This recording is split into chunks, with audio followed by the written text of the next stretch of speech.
What's going on, everybody? This is Michael Lepore from Ottawa, Ontario, and this is my submission for Gillette Drafted Social Challenge number 3. I'm being forced to fire through 3 questions in 2 minutes, so let's get right at it. Question number 1. Which newly acquired NBA player will have the greatest impact on his team? My answer, Andre Iguodala. Stephen Curry and company are gaining a player who brings scoring, grit, experience. But most importantly, in Iguodala, they are gaining one of the premier defensive players in all of basketball. Last year, the Warriors proved that they should be taken seriously. This year, with Iguodala, they should be taken very seriously. Moving on, question number 2. Which was the biggest story from Wimbledon? Heck, that's an easy one.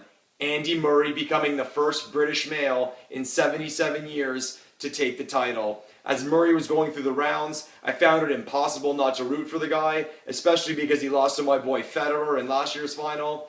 And when Andy Murray got his match point, that was one of those moments capable of bringing tears to a man's eyes. That is why we watch sports. So I'm going to take this one step further. Andy Murray winning Wimbledon won't only be one of the biggest stories in tennis this year, I think it'll become one of the biggest stories in sports this year. Question number 3. What is the significance of Anderson Silva's loss? If Silva would have lost by a regular knockout or by a submission, yeah, the winning streak would have been over. Yeah, the title defense streak would have been over.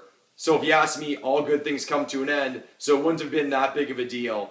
But because of the manner at which Silva lost, with his hands down, it is a big deal. He disrespected his opponent, he disrespected the UFC, and he disrespected mixed martial arts. With that type of loss, Anderson Silva tarnished his legacy. And if you ask me, he lost a heck of a lot of fans. And I'm one of them. For Gillette Drafted, this has been Michael Lepore in Ottawa, Ontario. I'll see you next time, everybody.